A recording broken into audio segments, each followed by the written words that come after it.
एवढी शांती नाही कोणाला, साधू लोकात पण नाही. म्हणून शांती ब्रह्म म्हटलं ही पदवी लागली नाकाला. किती शांत सांगतो 5 मिनिटात आहे. 5-10 माणसं बसले होते पैशाच्या.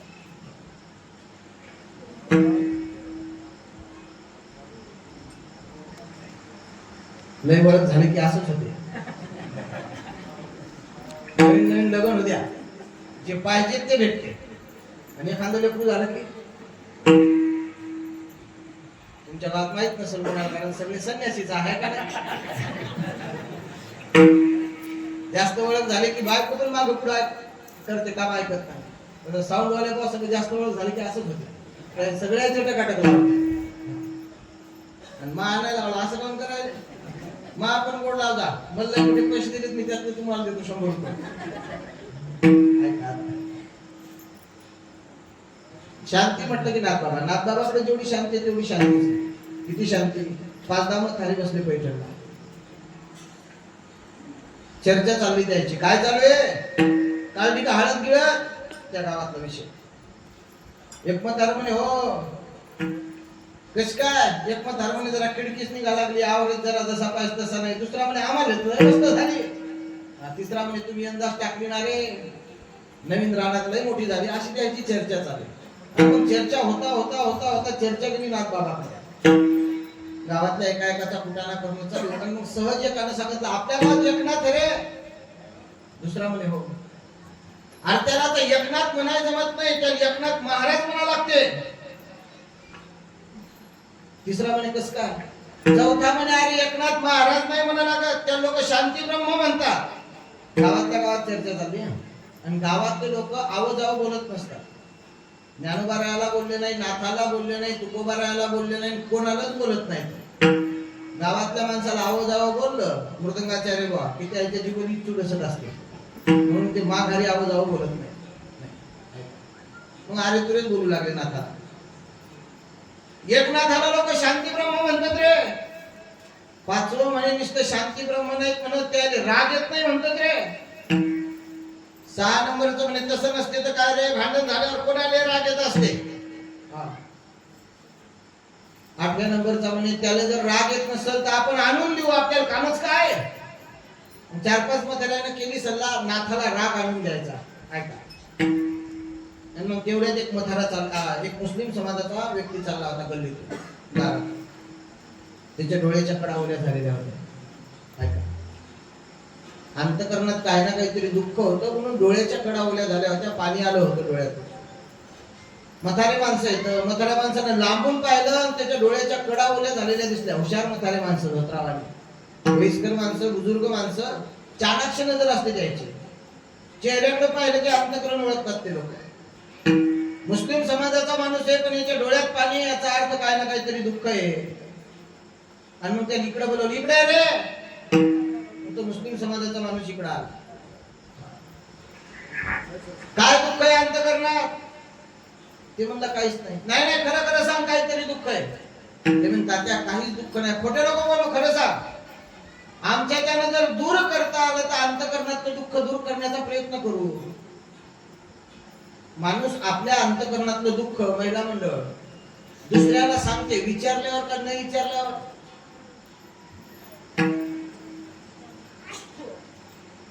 काय म्हणलं घर जा. पुरुष मंडळी विचारल्यावरच नाही, गावाकडे भाषा सांगतात खोदू खोदू विचारल्या. खोदू विचारल्याशिवाय सांगत नाही. कोणाचा नातू आहे का तुमचा देव, त्याची मम्मी पप्पा. सुना हुशार आहे तुमच्या गावातल्या, त्याला मग खऱ्या काढून नाताला घेऊन आजी कीर्तनाला चालली. तिचं डोसकं दाव, नाही तर मग ते कीर्तन करायचं नाव. मी तो मालिका पाहतो. माणूस माणसाच्या अंतकरणातलं दुःख खोदू खोदू विचारल्याशिवाय सांगत नाही. आमच्या गावातली गंगी बहिणीच्या घरी गेली,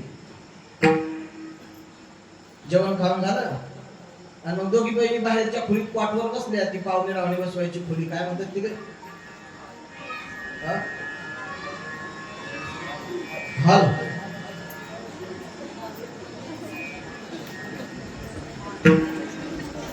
भाजी काय होती आज. चांगली झाली का?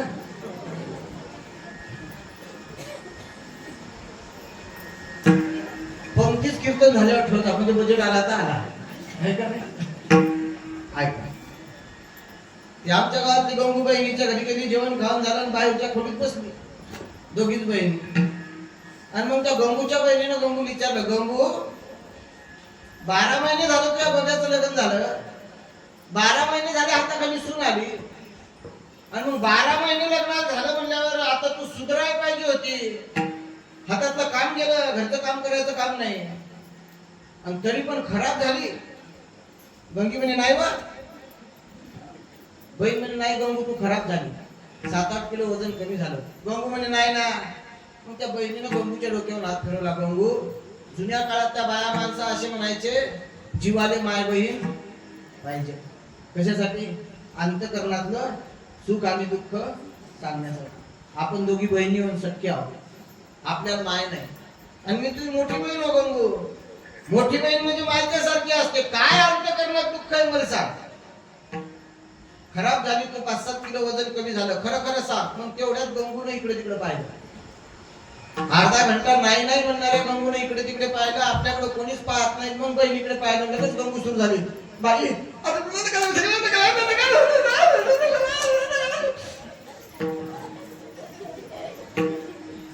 आणि मग अर्धा तास सांगितलं. कोणाचं? हा, पुरुष मंडळी कोणाचं? कीर्तनकाराचं. मग इतक्या वेळ सांगितलं काय आणि आता काय सांगितलं? त्याचं कारण खोदू खोदू विचारलं. खोदू खोदू विचारल्याशिवाय माणूस सांगत नाही. या मुस्लिम समाजाच्या माणसाकडून खोदू खोदू विचारलं या 4-5 जणांना. खरं खरं सांगा, अंतकरणात काय दुःख आहे? दूर करता येईल तर आम्ही दूर करण्याचा प्रयत्न करू. दूर करतो म्हणलं की मग त्याच्या डोळ्यातून पाणीच पडलं. आणि काय झालं रडायला? त्यानं सांगितलं, तात्या मी गरीब हो, रोज लोकांचं दिवसभर काम करतो, आणि जुन्या काळात लोकांचं काम केलं की संध्याकाळी पैसे भेटत नव्हते. काय भेटायचं मग? टोपीवाले बापू मागचे पण पुढचे काय भेटायचं जुन्या काळात काम केल्यावर? पैसे. संध्याकाळी धान्य. हो, पैसा नव्हता दिसत डोळ्यात, धान्य भेटायचं काहीतरी, संध्याकाळची चूल पेटावं एवढं. आणि मग त्याने सांगितलं, मी वाड्यावर पाणी भरायचो, ढोरं सोडायचो, गाई राखायचो, म्हशी राखायचो, शेण काढायचो, लाकडं फोडायचो. जे सांगितलं ते काम करा आणि संध्याकाळची चूल पेटवा. आज कामच नाही सांगितलं कोण. आणि मग घरी लेकरं येतं 2-4, बायको आहे. घरी गेल्या गेल्या लेकरं म्हणतील, बाबा सकाळपासून गेले, संध्याकाळ झाली, काहीच नाही आणलं, भूक लागली, काय ना काहीतरी जेवायला पाहिजे. काय जेवा? आता हाती काहीच नाही, ज्वारी नाही, तांदूळ नाही, डाळ नाही, धान्यच नाही दिलं, कोण कामच नाही केलं. आणि मग लेकरं मागतील, लेकरावर काय खायला द्यावं म्हणून अंतकरणात दुःख आहे, म्हणून डोळ्याच्या कडा ओल्या झाल्या. काही काम असेल तर सांगा तात्या, संध्याकाळची चूल पेटायला एवढं धान्य द्या. तात्या उठून उभाच राहिला धोत्रावाला. तात्यानं सांगितलं, एका दिवसची चूल पेटवली एवढं नाही, 12 महिन्याची 2 टाइमची चूल पेटवली एवढं धान्य देतो, फक्त मी सांगतो तसं कर. मग त्यानं डोळे पुसून टाकले आणि सांगितलं, तात्या 12 महिने 2 टाइमची चूल पेटवली एवढं जर धान्य देत असाल तर मग जीव पण देतो. कारण जुन्या काळात भेटत नव्हतं काय? अन्न, धान्य नाही. श्रीमंत घरच्या माणसानं जर ती टोपल्यात उडदाची डाळ दिली, ढोराला लावाय, बैलाला लावाय, तर गडी माणसं अर्धी ढोराला लावत आणि अर्धी अल्पातली चोरून आणत, कारण भेटत नव्हतं, अन्न नव्हतं भेटत. त्यांना डोळे पुसले सांगितलं, 2 टाइमचं 12 महिन्याचं जर अन्न धान्य देत असाल तर जीव पण देतो, जीव. धोत्रावाल्या म्हाताऱ्यानं सांगितलं, जीव नाही द्यायचं काम आम्ही सांगतो तेवढं कर. काय करायचं? आपल्या गावात एकनाथ आहे ना, ते मुस्लिम समाजाचा माणूस म्हणला, हो, सकाळी सकाळी ते एकनाथ आंघोळीला जातो गोदावरीवर, आणि आंघोळ करून आला की घाटावर उभं राहायचं, चढ झाला की, आणि नाथ आला की नाथाच्या अंगावर थुकायचं, नाथाच्या अंगावर थूक. 12 महिने 2 टाइमची चूल पेटवली एवढं धान्य देतो, असं सांगितलं धोत्रावाल्यानं. नाथाच्या अंगावर थूक म्हणलं की 2 हात मागे सरकला. कोण? कोण? मुसलमान. आणि मग 2 हात मागे सरकून त्याने सांगितलं, तात्या तुमच्या हिंदू धर्मातला महात्मा आहे तो, तुमच्या हिंदू धर्मातला साधू आहे, हिंदू धर्मातला संत आहे म्हणतं, आणि साधूला त्रास देत नसतं, साधूच्या अंगावर थुकत नसतं. हे त्या काळात मुसलमानाला समजलं. शोकांतिका एवढीच आहे, आजच्या दिवशी पण हिंदूने समजलं नाही. अजून आपल्याला नाही समजलं काही काही. माग सरकला दोन हात थुकत नाही म्हणला, संध्याकाळची चूल पेटल तेवढंच द्या, दुसरं कोणतं काम सांगा. रगेल होते ते आपले. आपल्या याच्या काही काही तिजुऱ्या गेल्या, पण मुजुऱ्या त्यातनच होत ते धोत्र आलं नाही, चाल नाही मग निघ म्हणलं की तो गेला पुढे तिथपर्यंत. पुढे गेल्यावर त्याला लेकर दिसू लागले. कोण्याही जातीचा कोण्याही धर्माचा माणूस असू द्या, अंतकरण त्याचं बापाचं होतं. असं मुस्लिम समाजाचं, तरी अंतकरण कोणाचं विनेकरी बापाचं आहे. वापस आला महाराज, संध्याकाळची चूल पेटली एवढं द्यावं, दुसरं काही काम करतो. ते थुकायचा विषय द्या सोडून मग थारी मुंगे नाही. 12 महिने 2 टाइम ची चूल पेटली एवढं देतो, पण काम तेच करायला लागलं. याच्या लक्षात आलं काम चुकीचं आहे. काम केलं की पाप लागते, पण चुकीचं जरी काम असलं तरी लेकरा बाळासाठी करतात ते माय बाप म्हणतात. आता सोपं आहे का? आत्महत्या करणं काम बरोबरीच आहे का चुकीचं आहे? आत्महत्या करणं टाळकरी मंडळी. मग ज्ञानोबारायाच्या आई वडिलांना केली का नाही? देहांत प्रायश्चित्त घेतलं म्हणजे आत्महत्याच केली ना. कोणासाठी? लेकरा बाळासाठी. काम चुकीचं असलं तरी करतात लेकरासाठी, त्याला माय बाप म्हणतात. मुस्लिम समाजाच्या माणसांनी सांगितलं जाऊ दे आता इलाज नाही. धान्य भेटत नाही लेकराला आणि मग थुकतो म्हणला. दुसऱ्या दिवशी नाथबाबा आंघोळीला गेले, घाटावर आंघोळ करून आले की तो मुस्लिम समाजाचा माणूस तिथं हजर झाला आणि नाथबाबाच्या अंगावर थुकला. शांती ब्रह्म आहेत ते, काय नाही म्हणले, गेले वापस. आंघोळ केली पुन्हा वापस आले. वापस आले तिथं उभे राहिले की पुन्हा मुस्लिम समाजाचा माणूस थुकला. कितीतरी वेळा थुंकला आणि कितीतरी वेळा नाथबाबा गेले आणि पुन्हा आंघोळ करून आले आणि एकदा आले पुन्हा उभे राहिले. मर्यादा आहे कोणत्याही गोष्टीची. त्रास देण्याची मर्यादा आहे, त्रास सहन करण्याची पण मर्यादा आहे. ती मर्यादा संपली आणि मग उभा राहिला, थुकला नाही. नाथबाबांनी त्याच्याकडे पाहिलं, विचारलं त्याला, का रे थुक ना? डोळ्यातून पाणी आलं त्याच्यामुळे नाही म्हणला. काऊन? आणि मग आतापर्यंत काऊन थुकला? मग तो लोटांगणच घातलं, रडू लागला. उठवलं नाथबाबाने, आतापर्यंत का थुकला सा? आणि मग त्यानं घडलेलं सगळं वृत्तांत सांगितलं. मागचं ते आपल्या गावातले 2-4 थारी माणसं त्याने सांगितलं, नाथाच्या अंगावर थूक. 12 महिने जेवढं धान्य लागते तेवढं धान्य देतो.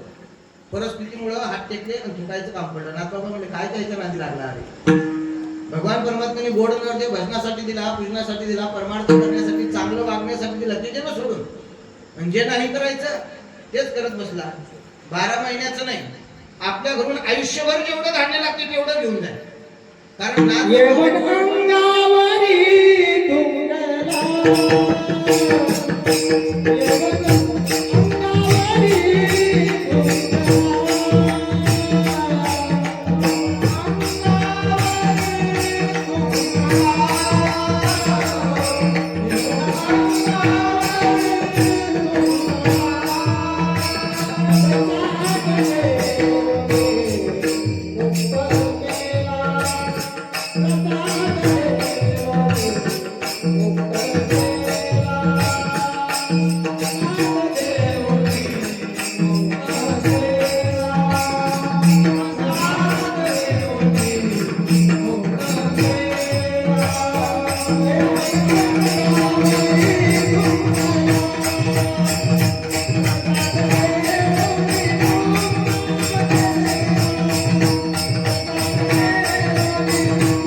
नाथबाबा म्हणले आता डबल त्या ह्याच्याकडे जाऊन 12 महिन्याचं धान्य देणार होते ते विषय सोडून आयुष्यभर जेवढं धान्य लागते तेवढं आपल्या घरचं घेऊन जा. नाथबाबा दोन्ही हिशोबाने श्रीमंत होते. वर्ण सांगितले 4, ब्राह्मण, क्षत्रिय, वैश्य आणि शूद्र. आणि यात सगळ्यात मोठा कोण सांगितला? ब्राह्मण ना. आणि नाथबाबा कोण होते? ब्राह्मण. म्हणजे वर्णानं पण श्रेष्ठ येत आणि पैशा अडके ना सकल संताचा हा राजा स्वामी एकनाथ माझा श्रीमंत पण येत. आयुष्यभर जेवढं धान्य लागते तेवढं नाथबाबांना त्या मुस्लिम समाजाच्या व्यक्तीला पुरवलं. आयुष्यभर जेवढं धान्य लागते तेवढं पुरवलं, काही नवल नाही. महाराज म्हणजे प्रसाद देवोने मुक्तही केला. आणि मग घरी आले नाथबाबा. ऐका, संध्याकाळ झाली. सकाळी नाथबाबा आंघोळीला गेले तर घरी आहे संध्याकाळ झाली. गिरजा काकू दारात उभ्या होत्या. मालक सकाळी गेले आणि संध्याकाळ झाली अजूनही आले नाही. नित्यनेम राहिलं ना, काय असेल नसेल ते देवपूजा वगैरे. आणि मग 4, 4:30, 5 वाजता जेव्हा नाथबाबा घरात आले तेव्हा गिरजा काकू काही बोलल्या नाही, पण चेहऱ्याकडे पाहिलं. चेहरा पाहिल्या लक्षात आलं गिरजा काकूच्या नाथाच्या अंतःकरणात काय ना काहीतरी दुःख आहे. घरात आले, काय देवपूजा असेल नसेल काय असेल तो नित्यनेम केला. जेवायला बसले. 4 पोळ्या खाणाऱ्या नाथांनी 1.5 पोळी खाल्ली त्या दिवशी. आणि जेवण झाल्यावर मग गिरजा काकून सहज विचारलं, मालक तुमच्या अंतःकरणात काय ना काहीतरी दुःख आहे? नाही गिरजा, काय दुःख नाही, खोटं नका बोलू. तुमचा ज्या अर्थी चेहरा पडेल याचा अर्थ तुमच्या अंतःकरणात काय ना काहीतरी दुःख आहे. नवऱ्याचा चेहरा पाहिला की बायकोला नवऱ्याचं अंतःकरण समजलं पाहिजे. ज्या बाईनं नवऱ्याचा चेहरा पाहिल्यावर अंतःकरण समजते त्या बाई बायको म्हणतात. आणि ज्या बाई नवऱ्याचा चेहरा पाहिल्यावर काहीच समजत नाही, तिला काय म्हणायचं ते तुमचं तुम्हाला माहित, मला नाही माहित. गावाकडल्या भाषेत सांगू का, नवऱ्याचा चेहरा पाहिला की नवऱ्याचा मूड कळाला पाहिजे. जिले कळते ती बायको, कोणाला नाही कळत. एक रानात गेला पाहिजे, सगळ्याच्या तुरी मोडल्या आणि घरी आणल्या. आणि याची एकट्याचीच राहिली, जरा हिरवी होती, त्याला वाटलं राहू द्या. आणि मग सगळ्या परिसरात एकाची तूर नाही, याची एकट्याचीच राहिली 7-8 एकर. आणि रोहितानं पाहिली. रोहित येत का इकडं? कधी पाठवून आमच्या इकडे नाही. 70-75 रोहिताची टोळी. आणि त्या 70-75 रोहितांनी 7-8 एकर तूर पाहिली. आणि सगळेच्या सगळेच त्या तुरीत आले. खाऊ द्या वाटते का? शेतकरी धुऱ्यावर बसला होता. शेतकऱ्यांना पाहिला, अरे बापरे एवढी रोहित आली आपल्या रानात. या धुऱ्यावर जोरजोरात कलमा करतच गेला, हाय खो खा खो. रोहिताच्या ध्यानात आलं घरमालक खाय बा. आणि मग रोहित रानातून पळू लागले. पण आता ते आपल्यासारखे उभे थोडे काही पळतात, तुरीने सरके नाही, ते आडवे पळाले. गेलेला असं आणि ते पळाले असे. रोहिताला नसते तूर लागत. रोहित त्या तुरीच्या वळीत गेलं की तूर बक्कन साईड देऊ लागली. इकडे अर्धीन इकडे अर्धीन मधातून रस्ताच. आणि मग एवढ्या रोहिताच्या मागे हे शेतकरी पळू लागला. रोहित गेलं की तूर साईड देत होती. आणि रोहित निघून गेलं की मालकाला वाटे आपल्याला आपली तूर साईड देते काय. मालक येऊ लागला. मालकाला की दोन्ही तुरी त्याला झपका देऊ लागला. 8 एकरातून आडवा मालक पळाला. किती गाल लाल झाले असतील आल्या शेतकरीच त्याचा गाल जेवढा लाल नाही झाला तो त्या दिवशी झपकावून तुरीने झपकावलं. डोळ्यातून पाण्याच्या ऐवजी रक्त पडते का काय, एवढे लालगरण डोळे झाले. पण रोहित गेले, आनंद वाटला. चला रे बुवा गेले रोहित. उद्याच माणसं पाहू आणि तूर मोडून घेऊ. बसला धुऱ्यावर. नेमका धुऱ्यावर बसते का नाही, खालतून लगेच आवाज आला बेड्यावर. 85 वाजणार. तुम्हाला कसं काय माहिती, मी मोजायच होतो ना. आणि मग गेला बेड्याजवळ. वानरावर आणि खालून करे उतार लिओ छू त्यांना पाहिलं होते. थंडगार केलं. हे काय वर येत नाही, याला काय मिळायचं. हे खालून लिऊ करत वरून त्याला दात दाखवत. संध्याकाळचे 7 वाजले तरी वानर उतरायचा पत्ता. घड्याळात पाहिलं त्याला 7 वाजले, अंधार झाला. आता काय अंधार झाल्यावर वानर खाली उतरत. उद्या पार्टीच गावातले 2-4 कुत्रे आणून देऊ आणून. मग धुऱ्यावर गेलं आणि गाडी जवळ उभं राहिलं. गाडीकडे पाहिजे तर मागचा टायर पंक्चर. दिवसभर थंडगारच झालं. 2 किलोमीटर रान गावापासून लांब. 2 किलोमीटर पैदलच आलं. आलं नेमकंच घरात पाय का दारात पाय, त्याच्या बायको त्याच्याकडे पाहिलं. लगेच म्हणे आले का? ते म्हणे हो. झालं कीर्तन चालू. नवरा बायको करून नाही गेले कीर्तन आले. जातो मी जेव्हा आहे गच्चीवर पंगत चालू, मला दिसाच लागली आहे का. तू गेली का? कशी जाऊ? नवरा म्हणजे रागत थोडी काय जात. आता का लहान काय चालत काऊन नाही गेले, पण जाऊ कशी? नवरा म्हणजे कशी म्हणजे सगळ्या बाया कीर्तनाला येतात. त्यांच्या घर 2,000-2,000च्या साड्या. माझ्याकडे 300चं बोलतात. 4 दिवस झाले मला लागणार साडी का बनवून. आत्ता शेड्यूल चला आणि मला साडी आणा. ते घरात पाय का दारात पाय त्या दारातला दुसरा पाय ठेवून घरात पाय टाकला आणि इकडे तिकडे पायला आणली कोपऱ्यात गेला रूमला आणलं कासाठी कशाला रे कीर्तन करायला झपका काय लवकर कोण चालू केलं म्हणून आणि 1.5 तास ठोकली तुला काय माहित मी तिथेच होतो आता नाही म्हणून थांबा मार म्हणून बापा रे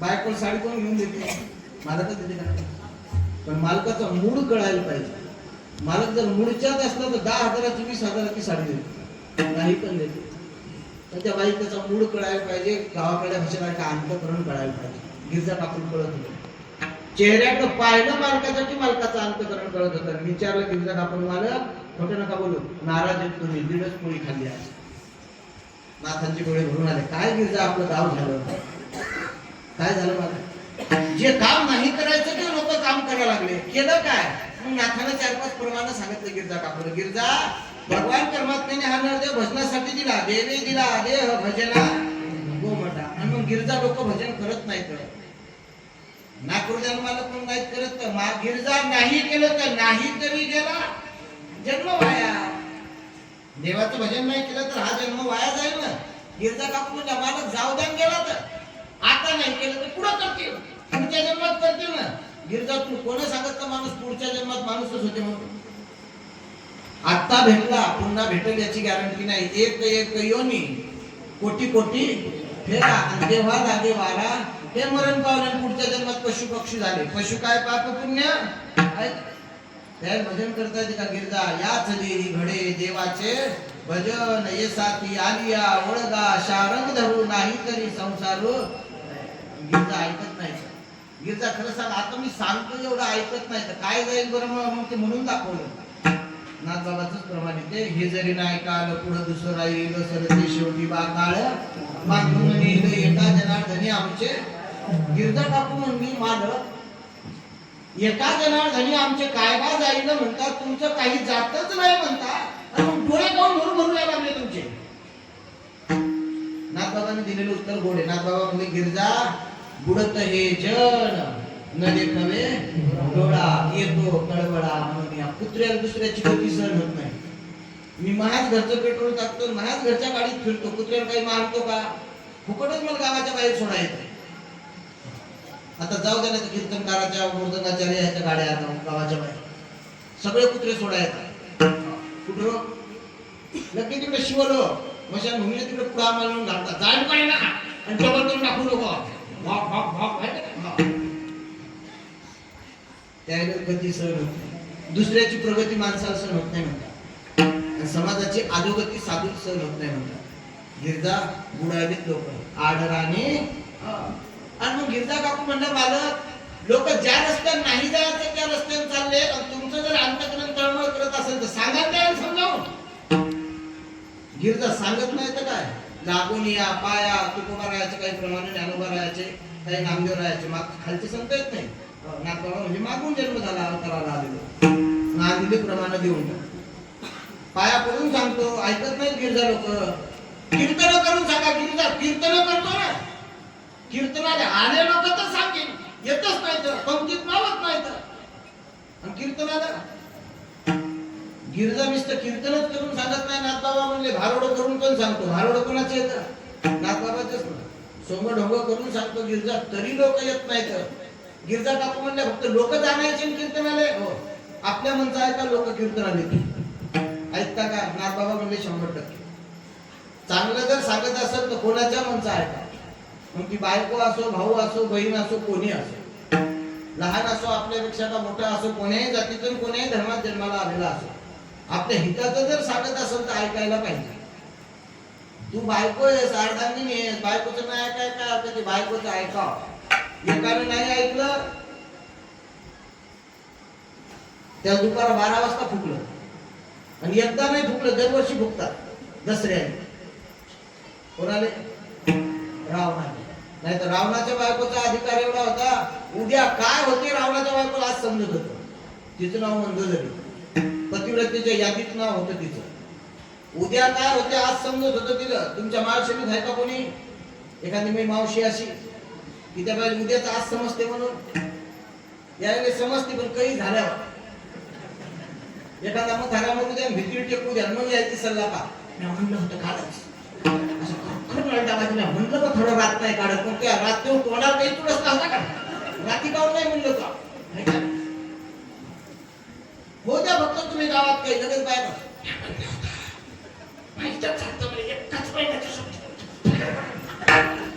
गांधी सांगा काय झालं आम्ही नेला असताना तो नागपूरला दवाखान्यात बिचारे आपल्याला झाल्यावर समजते सर. म्हणून आपल्या कोणाच्याच बायकोचं नाव पतिव्रतेच्या यादीत नाहीये. रावणाच्या बायकोचं नाव पतिव्रतेच्या यादीत तिचं नाव मंदोदरी. पायपी झुटली एक दिवस पळतच गेली रावणाजवळ. रावणाला हात जोडले सांगितलं मालक आत्ताच्या आत्ता सीता सोडून द्या. काहून मला स्वप्न पडलं आणि तुम्हाला माहिती आहे ना मला पडलेलं स्वप्न खरं होते. काय स्वप्न पडलं आणि मग मंदोदरीनं स्वप्न सांगितलं. मंदोदरी सांगे रावणा प्रती स्वप्न देखिले म्या मध्यरात्री नेनो वानर मारला महाराज. कितीतरी वानर जमा झाले. समुद्रावरती सेतू बांधला. 2 धनुर्धर वीर येत आपल्या लंकेत आले. लंका जाळली. तुमच्या एका भावाला मारलं आपल्या पोराला मारलं तुम्हाला मारलं आणि तुमच्या प्रेताजवळ खूप मी रडताना दिसली मी असं स्वप्नात असं स्वप्न पडलं. सोडून द्या ती सीता. उद्या काय होते हे आज मंदोदरीला समजत होतं. तरी पण रावण उठून उभा राहिला. मंदोदरी बोट केलं मंदोदरीकडे सांगितलं बस खाली. उद्या काय होते हे समजते तरी पण नवऱ्याला खाली बस म्हणलं की पटकन खाली बसली. कोण कोणाची बायको कोणाची आपली आपली वांग समजत नाही तरी आपला ऐकण्याची गॅरंटी. परवा दिवशी बायको म्हणलं भरीत खावाटा लागलं भरीत कोण्या वांग्याचं असते कापू बारक्या का मोठ्या. बायको घराच्या मागे गेली वारे आहे असे बारके कोवळे वांगे एवढे मोठे तोडून आणले.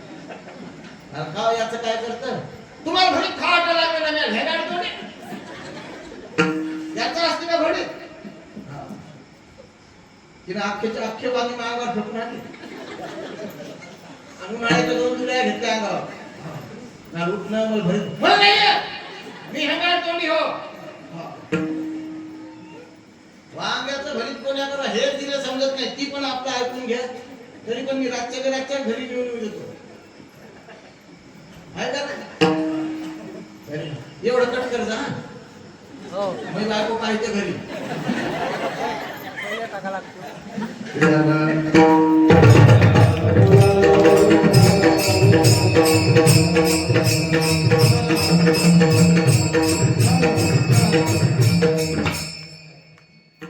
रावणाची बायको होती ती म्हणून तिचं नाव पतिव्रतेच्या यादीत.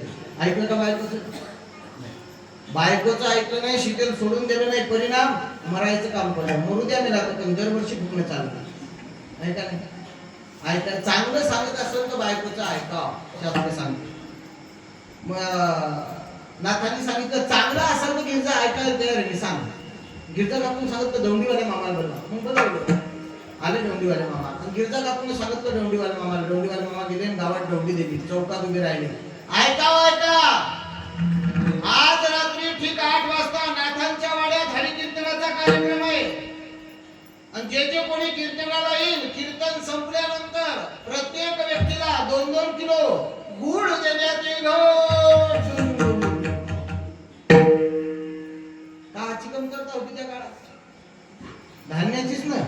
दुसऱ्या दिवशी लगेच दौंडी 2-2 किलो ज्वारी देण्यात येईल. हो सगळ्या गावातले लोक कुलप लावून नाथाच्या वाड्यात 7:30लेच नाथाला उभं राहायला जागा नाही.